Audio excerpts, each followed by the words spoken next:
Today's edition of Back Roads of Illinois.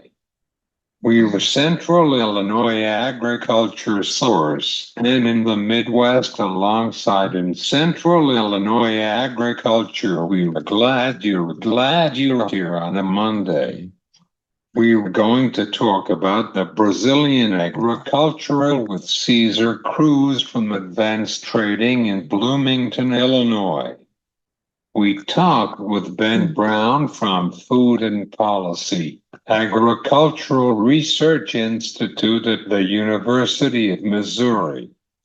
We talk about the farm economy. He is watching the election on this November because of the trade deficit to China. I have this conversation with Ben Brown for you on later in the program. All right, this is your agricultural news and markets update on Back Roads of Illinois. Congress is 3 weeks for work in the Capitol Hill in Washington, D.C. However, the Farm Bill is still made until the new session on January. Either that they'll get Farm Bill for the lame duck session. The Mississippi River is being lower level in the barrage. Mike Steenhoek from Soy Transportation Council. He concerned about the river level and lower level in the Mississippi River.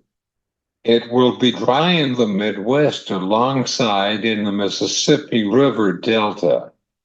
The corn harvest season has started off with combines rolling in the field. However, this week will be in fire danger and might have a red flag warning for this week in Central Illinois.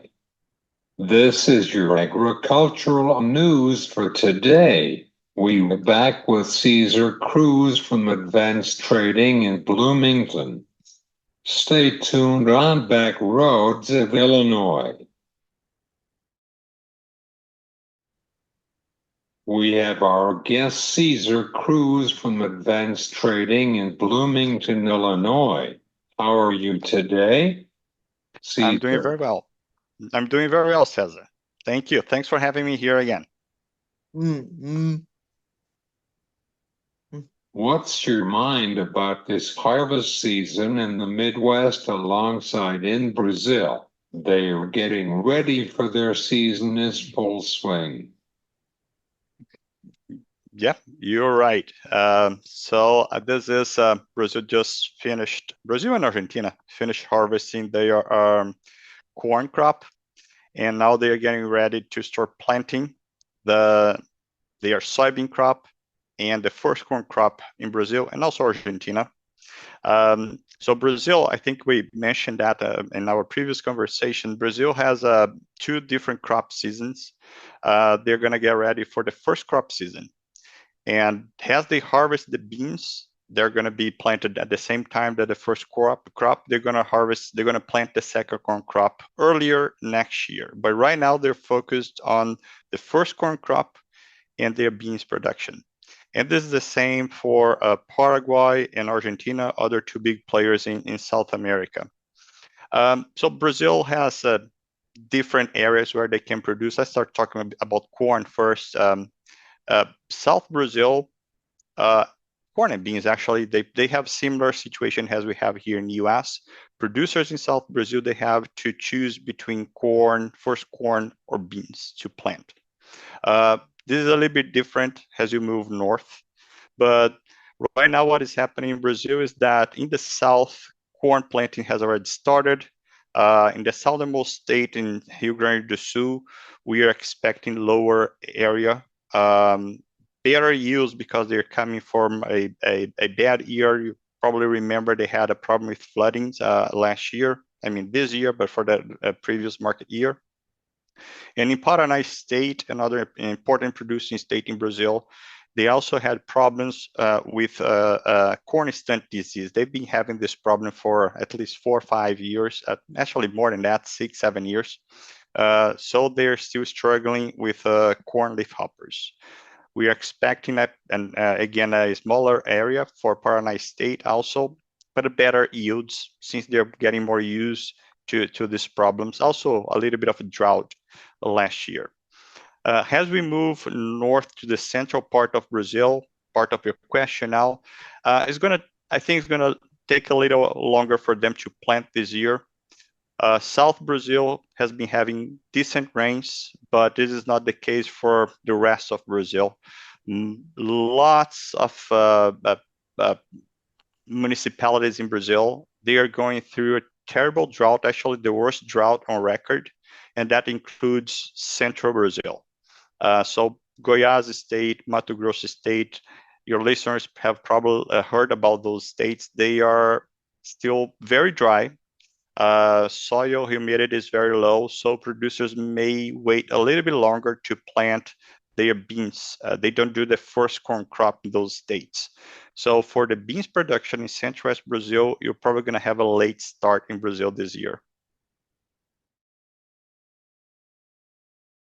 Of beans when Brazil exports over 100 million metric tons. So competition, Brazil and the US, they are very big, very larger players.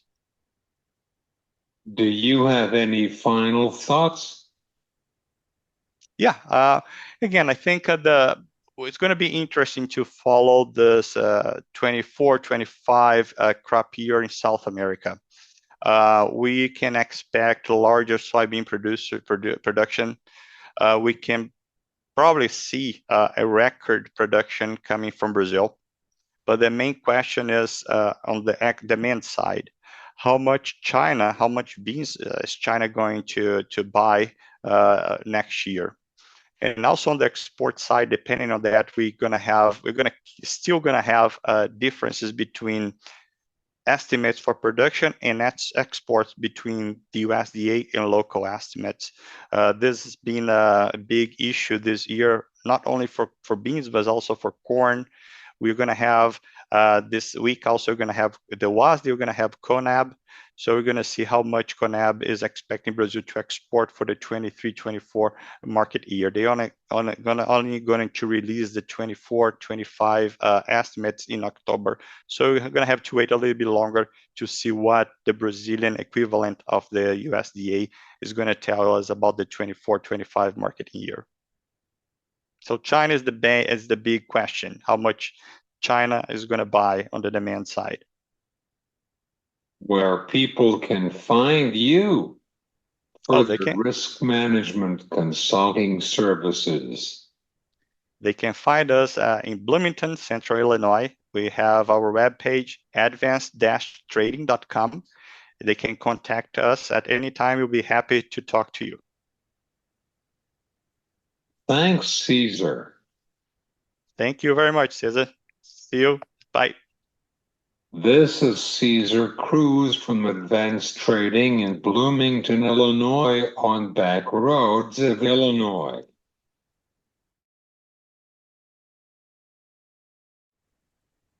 We talked with Ben Brown from the University of Missouri. We discussed the farm economy with him. Here's Ben. Minnesota, big crop state as well, but got a little bit more livestock and specialty crop products. So I think, for the Midwest, it's really Illinois and Iowa that I think we're going to see pretty severe, significant drops in farm income across the region. In the Southeast, Georgia, South Carolina, Tennessee, Mississippi, Alabama, those states in there struggled with dry weather for the biggest part of the growing season. And so they don't have as many crops to sell on top of, weak prices. And so for, crop producers in that region of the country, 2024, 2025 could be pretty rough years. And it's kind of amazing to think that 2025 actually could be a little bit better for them, given that we anticipate that production will return on maybe not as dry of a forecast next year as this year. We don't know that for sure, but no one does. But it's usually unlikely to see two massive droughts like that back to back. Then we could see the demand for export of beans in China by November. So I think so. I think we potentially could see some decent shipments of soybeans out of the United States into China. A couple of things lead me to believe that. One, October, November, December tend to be our shipping window here in the United States to get product into Southeast Asia. The other thing that is, I think, helpful or supportive right now is the US soybean is competitive on the global market. And so we have seen China step in and buy product from us. I don't know how many days in a row, but it's been 8 or 9 days out of the last 12 that we've seen sales, flash sales, daily flash sales by the Chinese for U.S. soybeans. So that's been positive.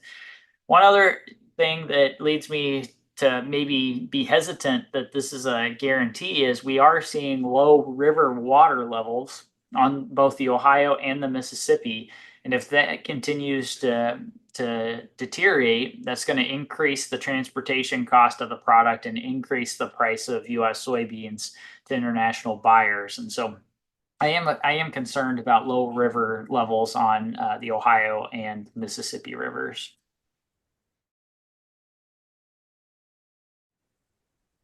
He worries about the soybean demand estimate that it's going to be lower supply to our customers in China. Export been declining, though, that the election is big role in the agricultural sector. You've been listening to Back Roads of Illinois.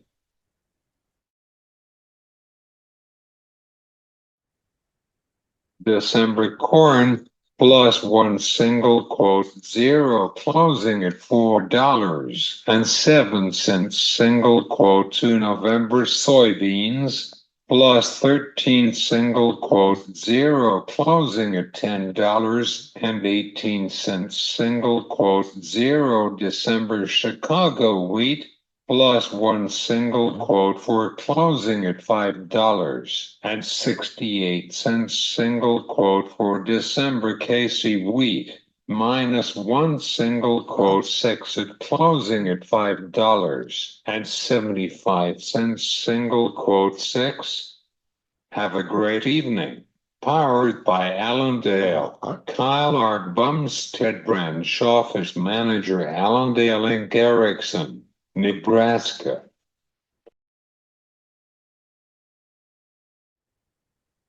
November feeder cattle, soon to be front month, plus $3.80 closing at $1.231.825 December live cattle, also soon to be front month, plus $2.10 closing at $176.80 December lean hogs, soon to be front month, $. 125 closing at $71.10. Goldman roll started today. Funds roll out of the October contracts into the deferred contracts. Have a great evening. Kyle R. Bumstead branch office manager Allendale Inc. Erickson, Nebraska. Thanks to Cesar Cruz from Advanced Trading in Bloomington, Illinois, and thanks for listening to Back Roads of Illinois. We're running out of time on our show, but you can listen to our show on YouTube and whenever you get your podcast. This been Back Roads of Illinois. I'm Cesar Delgado. Have a good day.